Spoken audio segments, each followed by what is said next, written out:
Hello, and welcome back to the AusCannaPodcast. I'm your host, Christina McMullen, and today's show is part 2 in my 2-part road trip to New Zealand. In the last episode, we spoke with Sank and Winston McFarlane about Puro's humble door-knocking beginnings to their aspirations of planting 75,000 seedlings this spring. This week, I'm chatting with Alexis Lopez, Puro's extraction program lead. Raised in Seattle, Washington, Alexis has a background in environmental science and has spent years working in sustainability across the Pacific Northwest before relocating to Vietnam, where he oversaw a 6-year Agent Orange cleanup project. In 2019, he moved to New Zealand and has since helped shape the country's medicinal cannabis extraction landscape through his work with the New Zealand Medicinal Cannabis Council and ASTM. Now at Puro, Alexis leads the extraction program, combining environmental science, sustainability, and hands-on cannabis innovation. In this episode, we talk about everything from trichome morphology to the art of live hash making to what defines the perfect batch of bubble hash and why the future of cannabis extractions lies in science, patience, and respect for the plant. Before we dive in, remember, you can support the podcast by heading to buymeacoffee.com/AusCannaPodcast. And if you've got a question you'd love to hear during the rapid fire segment, you can submit it via email to auscannareviews@gmail.com. Just remember to include your address so I know where to send your goodie pack. All right, let's jump into it. Here's my conversation with Alexis Lopez from Puro, New Zealand. Are you ready? Yeah. Excellent. Morning person or night owl? Night owl for sure. No question about it. When I come down here, it can be a challenge for me. Like when you say night owl, like you're up till like 3-4 in the morning? No, I'm not that late, but I do a lot of my best work at night. I've got kids, and for me to have time where I can just focus sometimes just aligns best at night. So, oh man, I love those hours. And whether it's that or spending time with family, watching something like a movie on a very nice day, happens rarely. That stuff I love to do at night. I like it. What's a smell that instantly makes you suspicious? Ooh, suspicious. I don't know. Bad cologne? Well played, sir. Well played. Favorite comfort food? Oh, that's really rough. There's so many good ones. Oh, my wife is Vietnamese. My dad is Puerto Rican. My mom is European and bakes wonderful foods. So, that's tough. But I'm going to go with beans and rice. Beans and rice. I like beans and rice. I like rice a lot and some beans in there. Just top it off. Takes it to the next level. Yeah, exactly. What's your favorite useless fact about yourself? Useless fact. Okay, I guess I'm just going to throw it out, but I had this conversation recently. I guess my bachelor's is in earth science. But at my school, for some reason, they decided that they were going to lump space in with the earth science. So I went, my degree is in earth and space sciences. So I was kind of yeah, that's a useless fact. I like it, though. It looks good on a resume. You're like, I did the earth and the sky. It's funny because I say that, but I did take an astronomy class that was like the geology of other planets, and it was awesome. Really cool. So it all worked out. I think so. You have to carry one snack in your pocket forever. What is it? Cool. I would say a tube of peanut butter. I love peanut butter so much. I guess if it's in a sealed tube, you're okay. But I do worry about because it's in your pocket and it gets warm, and now all of a sudden you've got peanut oil on your. Yeah, okay, you don't want that. No, I totally agree with you there. I totally agree. If it's a packaged kind of deal that really lasts, it's gonna be good. I do like a good muesli bar, like hiking and stuff, or just chocolate. Chocolate. Yeah. Can't go wrong with chocolate. Yeah, also good for hiking. What's your strangest cannabis pairing?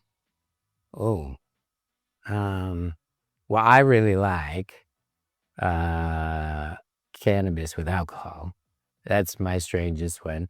I don't like them in any way where alcohol is used too much, but I really love to infuse a rum or a whiskey.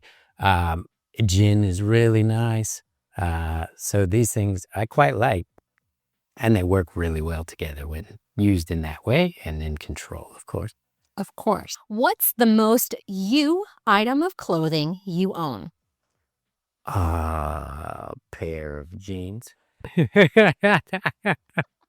If you could ban one grow room habit, what would it be? Ooh, a grow room habit. I don't know. Can we use natural media as much as possible? You'd want to implement that. Yeah. Yeah? Yeah. So the habit is to use, I guess, rock wool, etc.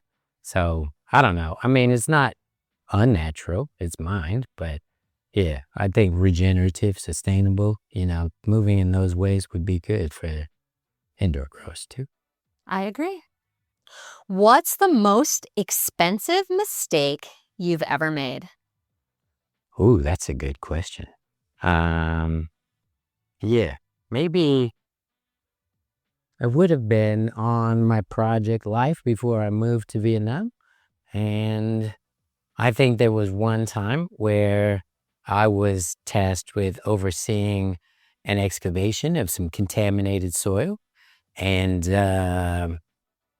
anyway, I was being overly conservative, probably, and this hole ended up becoming very large. And so I think that was probably the most costly mistake that I made. It was a lot of time, energy, dirt hauled off, hours. Yeah, that was a pretty big one. It was a big operation, so. I see why you were overly cautious, though, if it was contaminated. Yeah. I mean, it made sense from my point of view to be, more protective than less. But yeah, I think some people like to find that fine line, and I wasn't at that point. Last question. What's your favorite thing about New Zealand? Oh, I love New Zealand. I mean, it's a wonderful country. I think the people are wonderful. I think the nature is wonderful. I do find that people are really pragmatic here, and that serves them so well in life. I mean, they're able to be fairly flexible and solve a lot of problems on their own. So the culture is quite cool. And to be honest, we've been welcomed with open arms as immigrants. And I think just the support that's provided when you're in need, from whether it be, going to the doctor or getting additional help if you need it, I think that's been really, really wonderful, eye-opening, and positive, really positive. Yeah, for sure. So thank you very much, Alexis, for participating in the rapid fire question. It was fun. You did well, sir. You did well. Thank you. I appreciate that. So for the listeners who don't know anything about you, do you mind giving us a brief introduction? No, I don't mind at all. I would love to. So I'm Alexis Lopez. I am originally from Florida. I moved to Seattle when I was quite young and lived there for, my middle school, high school, college. and then started my career. Went to University of Washington there, and yeah, majored in earth and space sciences. And then I started working with my background, geology. You can kind of go into two pathways, into mining or into environmental work. So I went into environmental work and started cleaning up pollution, working with folks, different various projects, some very, very cool ones. And I worked with a great company, worked with a lot of good people. So after that, as that progressed, I guess, I got an opportunity to move to Vietnam to work on a project cleaning up Agent Orange pollution, left over from the Vietnam-American War. And so that was a wonderful opportunity. Really enjoyed that. Learned a lot. I feel like developed a lot, and yeah, just opened my mind in so many ways, I think. After that, I got an opportunity to come and work in New Zealand. And so that was with another cannabis company who's since gone out of business. And yeah, really enjoyed getting into the cannabis industry. Had some challenges with that company for sure. But yeah, it's been something I've been passionate about for a long time. I've been doing extractions kind of on my own, just for me and friends, etc., since college days. So something I've very much been interested in for a long time. Yeah, so anyway, that's kind of my background in a nutshell. So how did you end up at Puro? Yes, the wonderful park cubs. Yeah, no, it's been wonderful. Keeping in touch. I met Tom, I met Tim Aldridge, and I met Sank fairly early on when working with my previous company, and just developed a good relationship and rapport with them, I think, and just kept in touch. Just checking in on how things are going for them. A lot of it was initially looking toward collaboration, but obviously as things went south with that company, it was more just keeping in touch as friends. And yeah, then it just so happened that they were interested in starting extraction. So we talked about that for a while, and then they asked me to join and help get the extraction going. So it's been really a great journey. A bunch of great guys and gals working at this company, good culture, and yeah, I feel very grateful to have ended up working with them. Stars aligned for you. That's right. Yeah, 100%.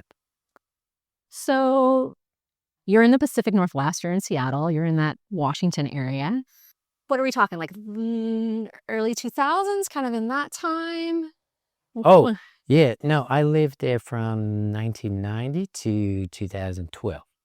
Okay. Yeah. Okay. So how did you, I mean, I'm in Vancouver, so I'm in that area. Yeah. I mean, Vancouver's got some of the finest cannabis in the world, even before Canada went legal. Yeah.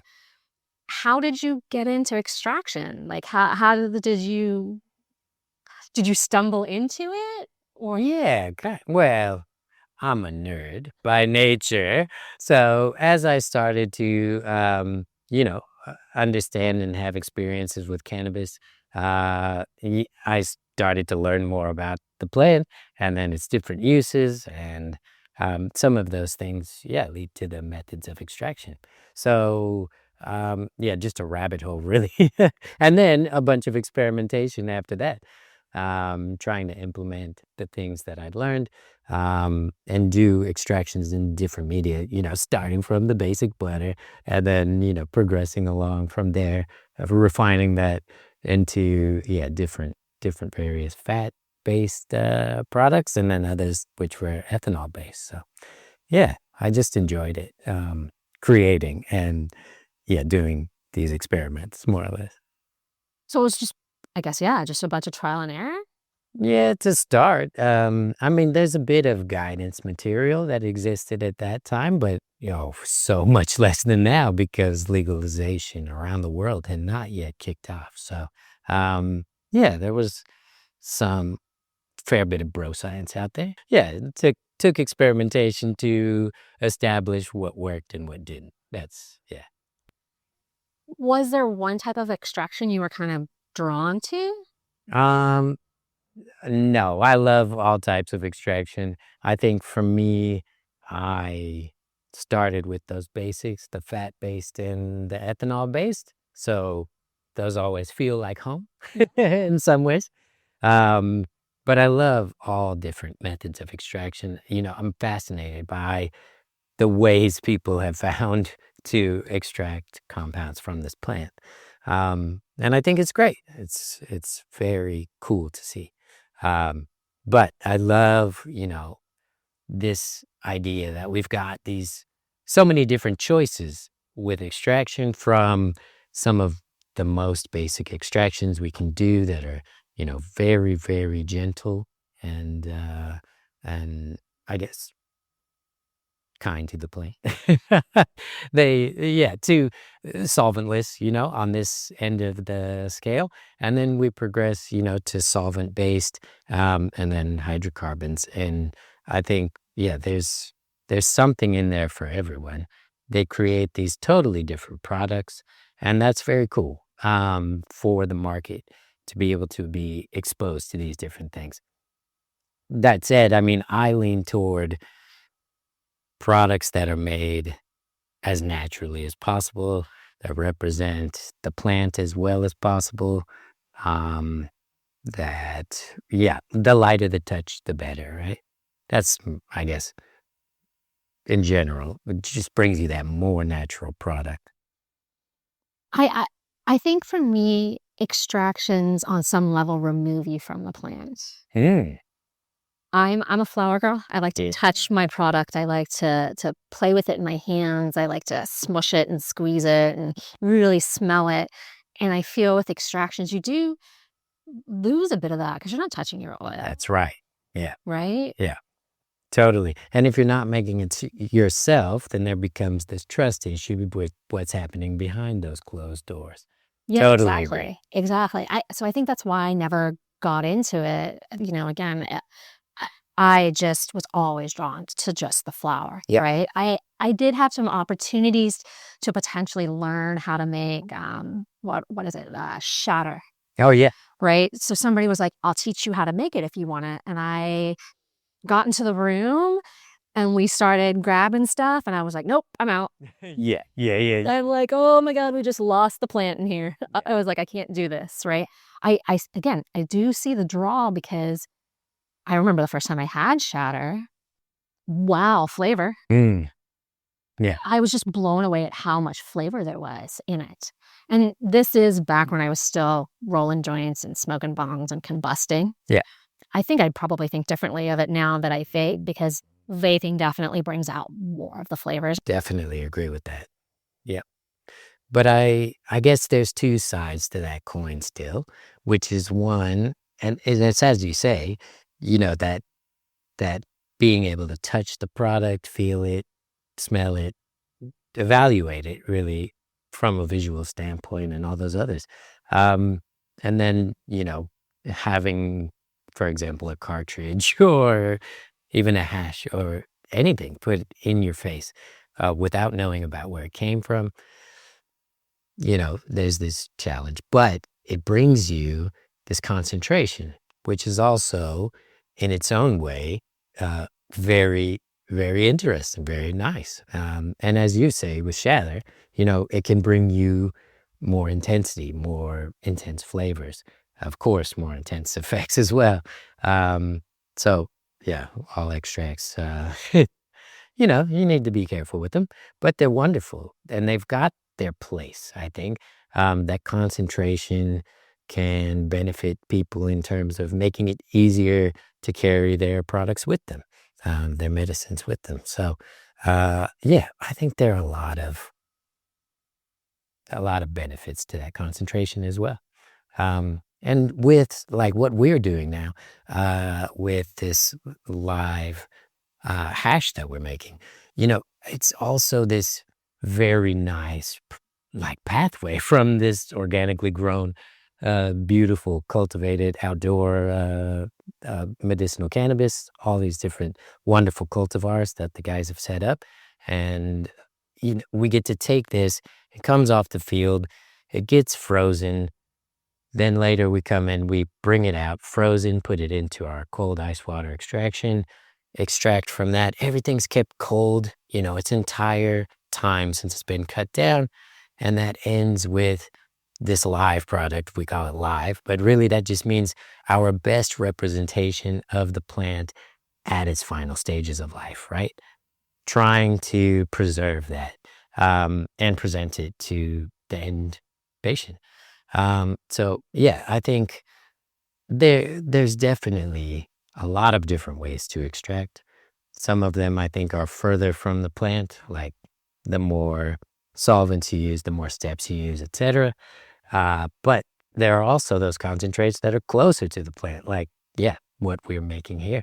So, there's nuance there, I guess. Nuances, yeah. So my only experience with hash would be hippie hash, where I've got my grinder, it's got its separate containers. Down at the bottom is my keef catcher. Yeah. I reach in, I grab a little bit, and I start rolling it in my fingers back and forth, and it slowly goes into a ball, and I just kind of keep grabbing a little more and a little more, and then all of a sudden I have this ball. Yep. And that's my hash experience. Yeah. I mean, it's hash. It's legit hash. It's probably got a fair bit of plant matter in it, but it's still hash. But it's still hash. Yeah, exactly. So your process is a little bit different than that. Yeah, for sure. It's I think just taking it again a couple steps further. Keeping everything cold water only, agitation, brittle trichomes break off and fall down and you can collect them. It's a very nice process. But yeah, it's I think it leads to a very nice product too. Can you walk me through the process? Sure, yeah, definitely. So what we'll typically do is fill our vessel, chill it down, and that's a 500-liter vessel, and then we'll put our biomass into the vessel at the start of our day, and then that'll be anywhere from 35 to 40 kilos of trim or flower material. And then we'll work through that, agitating, recirculating, getting water through this plant material and agitating it to knock these trichomes off of the flowers, or out of the trim. That all settles. We collect it in our bubble bags, and then that goes into the freeze dryer. So again, another step in preserving the product is this freeze drying. I guess exposure to the normal air will oxidize your product, period. So when we can do this freeze drying under a vacuum, helps us to preserve the plant and it bring it forward in this extract. So anyhow, that's a very important step for us. So after we collect it, it's freeze dried, then it's packaged, and then it's sifted, packaged, and ready to go. So, what's a bubble bag?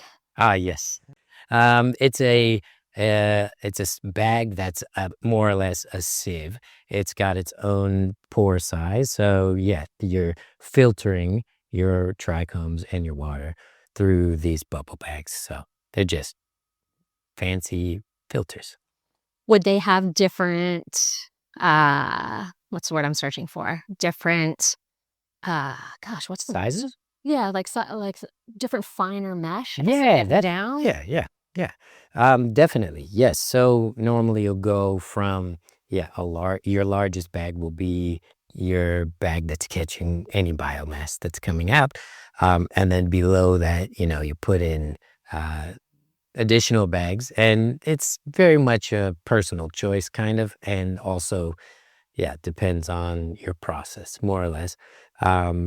So we'll put in an additional set of bags to target the trichome morphology and size that we want, and also to allow us to capture as much as possible from the plant. And then that stays separated through our process and even into the packaging, so we can sell these products based on their micron size. So yeah, where they fall in these filter bags. Yeah. In your opinion, which would be better, smaller or bigger? Oh, that's a great question. I think it all depends on the plant, to be honest. I think there's something to be said for mid-size being kind of a very good starting point, because yeah, whether they're big or they're small, you'll always get some mids, right? Everything's a gradient in nature. So yeah, I think the middle is where traditionally a lot of people get their best hash. Um, and so I think, that's an important part, but every plant is different. And so, yeah, you'll have certain plants that produce a lot more finer trichomes and those that produce much more large trichomes. So it's it's nature, right? Like, I mean, these things have natural variability. So talk to me about that. Like, some plants you would get more hash from and other plants you'd get less hash from. Yeah. Is there something that you're looking for when they're growing to be able to predict that? Yeah. I mean, ideally, and in a perfect world, you can establish even from a seed, what the trichome morphology is for the plant that you're working on, and you want to cultivate. And so if you can start from that level, then you can really build that into your process, and you can, you know, help that plant to give you the best trichome morphology that it can, and then try and see if it actually worked out in the end. Because, as I say, everything is variable in nature. But so there's always going to be trial and error in finding what is the best cultivar for a given environment. But there are cultivars that are focused toward hash production.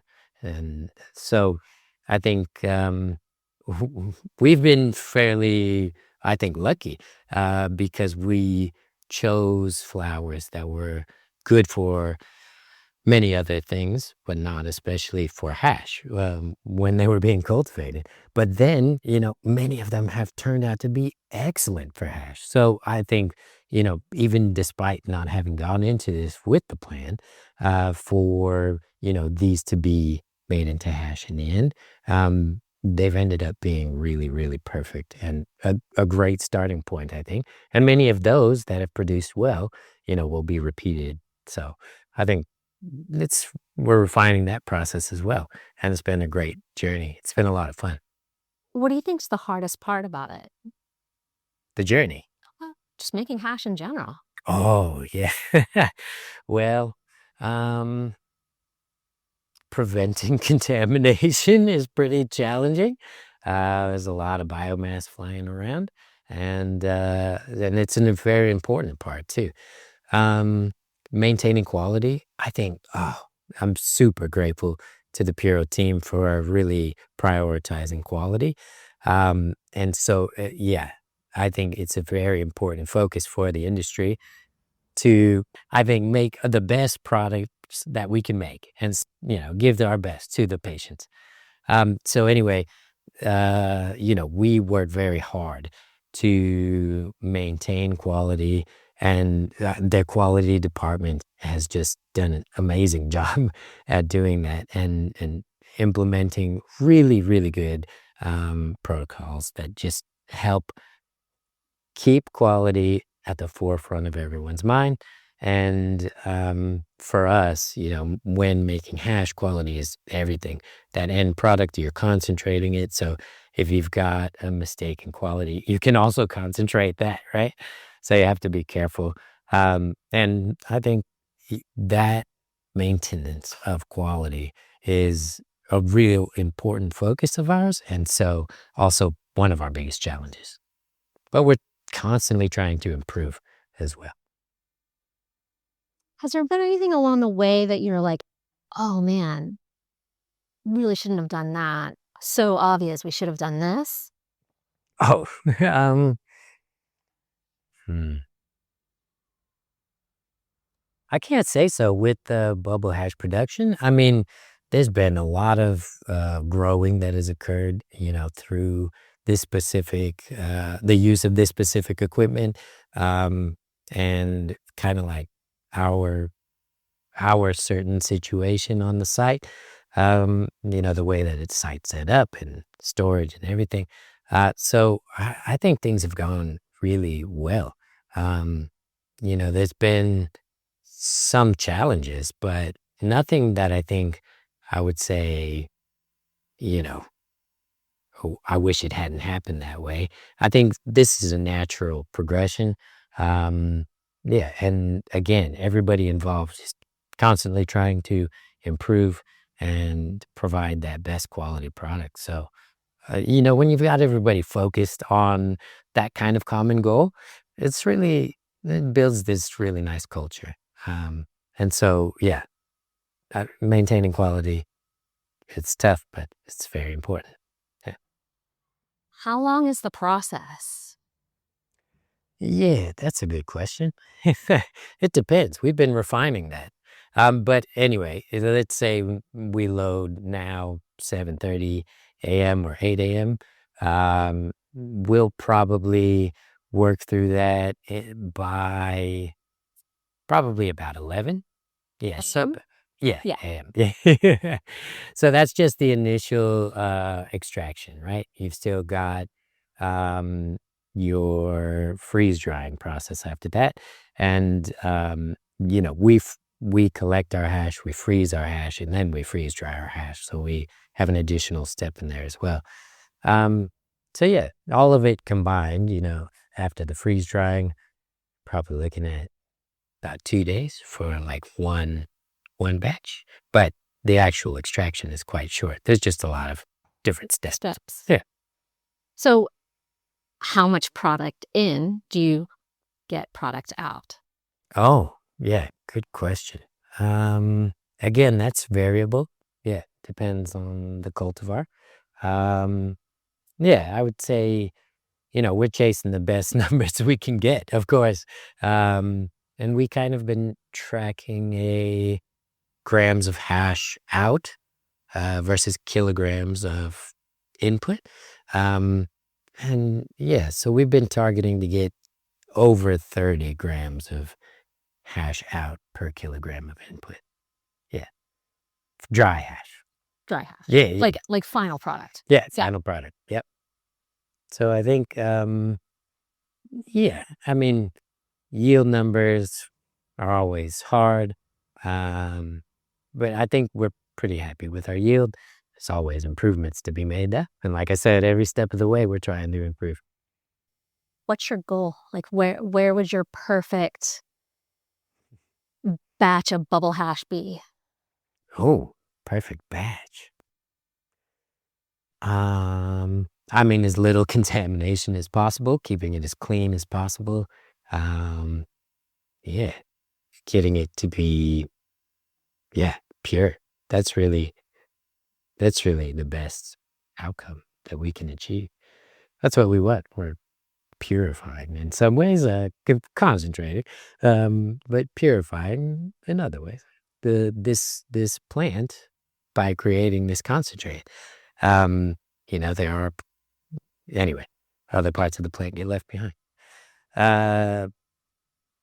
So yeah, the final purity, that final concentration being as high as possible for cannabinoids and terpenoids, and the amount of residuals or contamination to be as low as possible. So one thing that we're doing, which is quite fun, is we're measuring those residuals. I think so far in hash, this industry has come like from very, very ancient times, right? And now we're here with 6-star hash and things like this, and we've got so many different quality standards that exist out there. But a lot of it, we found that it's qualitative. It's very subjective, right? Somebody could call something a 6-star hash, and somebody else could say, "Oh, this is only 5-star." Yeah, exactly. So I think what we've we want to approach it from that like quantitative standpoint where we can say, okay, this is good quality because of, these various attributes, right? Obviously the cannabinoid content, the terpenoid content, but also those residuals. What is in it? What gets left behind, after the hash is consumed, right? Um, I think, yeah. So quantifying that is something we've been focused on, and then just trying to tie that to some standards. So hopefully, we're all on the same page when we talk about what good quality hash is. I was going to say, I open my jar of hash. How do I know it's a good? Like for somebody who has no experience with hash, I know I'm looking at trichomes, but how do I know when I open that jar that it's good hash? Yeah, that's a great question too.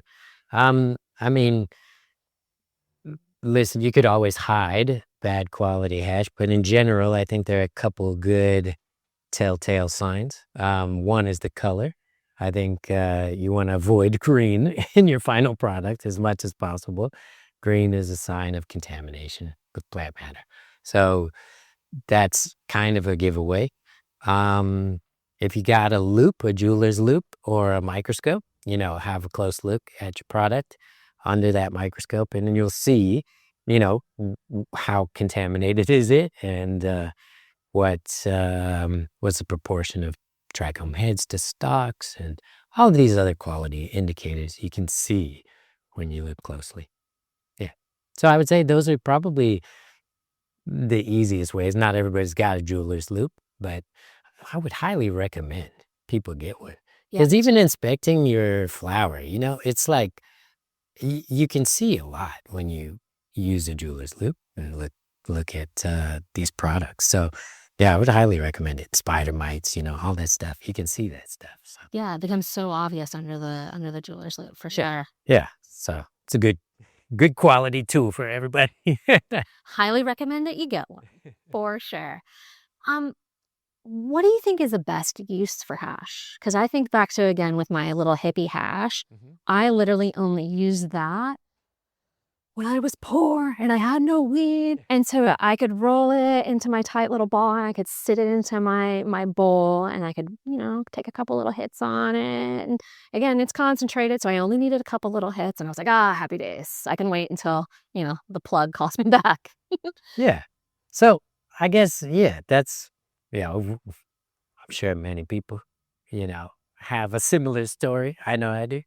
That struggle is real, man. Yeah. So, but anyhow, I think this can be used in a multitude of different ways. So, the pure forms would be good for direct vaporization or turning into different products potentially that are vaporized.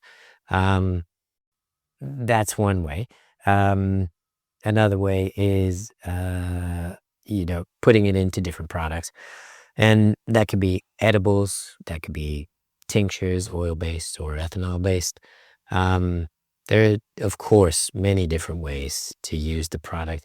I think what's most important is, preserving that quality and that flavor, that representation of the flower that we've tried to preserve so much in that final product. So, is that full spectrum product with, as many terpenes as you can possibly put into it, and the best quality cannabinoids that you can put into it. Bubble hash, which I realize we have not said, final product looks like sand. Yeah, yes, it does. Yeah, we talked about bubble bags, but we didn't just, I said bubble hash too. I said ice water hash, I think, at some point. Anyway, but yes, it does. It's very, it's granular. It's more or less what you want it to be is all round trichome heads, right? And so that's similar to sand in some ways. Sand, sorry, now I'm geology nerding out over here. But yeah, sand is just worn down rocks, right? So anyway, they get worn down to small circular sizes in many cases, most beaches. And yeah, so that's just really similar. Trichomes, little round balls, and sand, little round balls.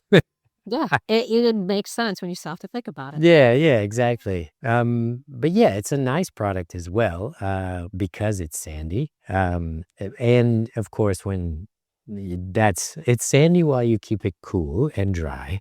If it gets warm and moist, then yeah, it changes. It can become a rock. So you have to be careful with it. But it's a wonderful product. And yeah, not overly careful. It's not like crazy, but just not leave it out overnight. Yeah, with the jar open. What happens if it does get wet and it does get hot? Can I fix that? Or do I just have to accept and let it get wet? No, I mean, it's still a usable product for sure. It's gonna be still, I said it would turn into a rock, but turning more like into a sap. So That's a better way to say yeah, that. Yeah. it's probably, so it's still usable. It's just you will have degraded your quality somewhat, and you've put your product at risk of getting some mold as well. So yeah, you just have to be careful and cognizant, but yeah, they won't be useless. I think one of the best tips probably is not touching it with your hands. Like potentially using a little scoop if you can, right? Exactly. Little scoop out so you're not touching it because you've got a lot of oils in your hands, right? And the warmth, the heat as well. Exactly. Which is, again, what I was doing back in the day. I'm rolling that in my... That's funny. Yeah, that's exactly what I was thinking. Right? And that's how I'm making that ball, right? And the only way to prevent that is if you're not reaching into your tub all the time with your hand. Yeah. You use a little scoop, right? Totally. Yep. You would want to use a scoop, anything. Just try not to warm it up until you're ready for it to be warm, right? Like, so when it's in your vape, or something like that. Yeah. I think that's very important.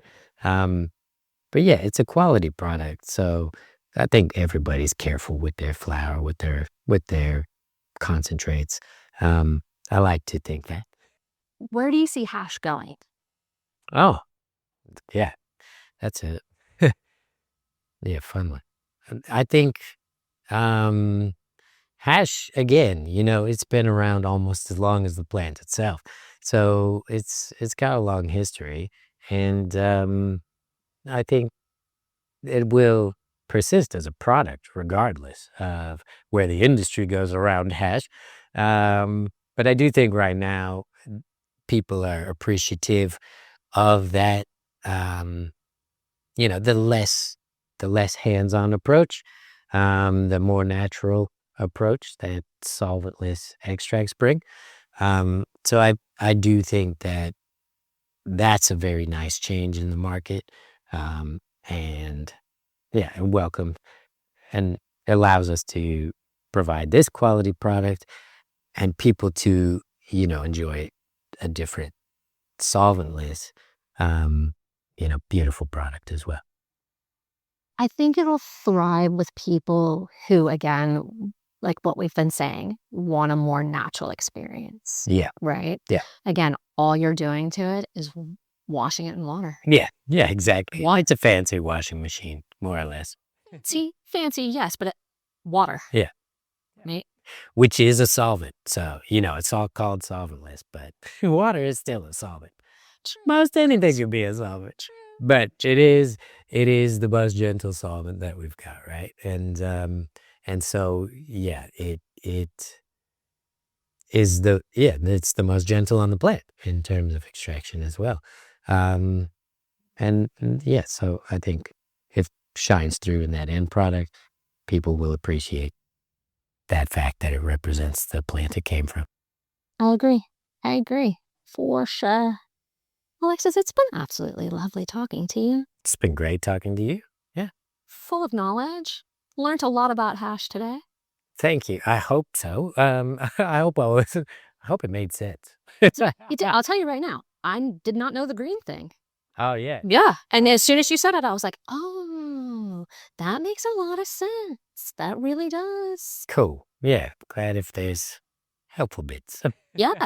Again, I didn't know. As a patient, how do we know? Like, if we've never been exposed to it before, how do we know if it's good? How do we know if it's bad? I mean, yes, on some level, you have to be a guinea pig with your medicinal cannabis experience, because not every flower works for you. Not everything agrees with you, right? So you do have to be a little bit of a guinea pig, right?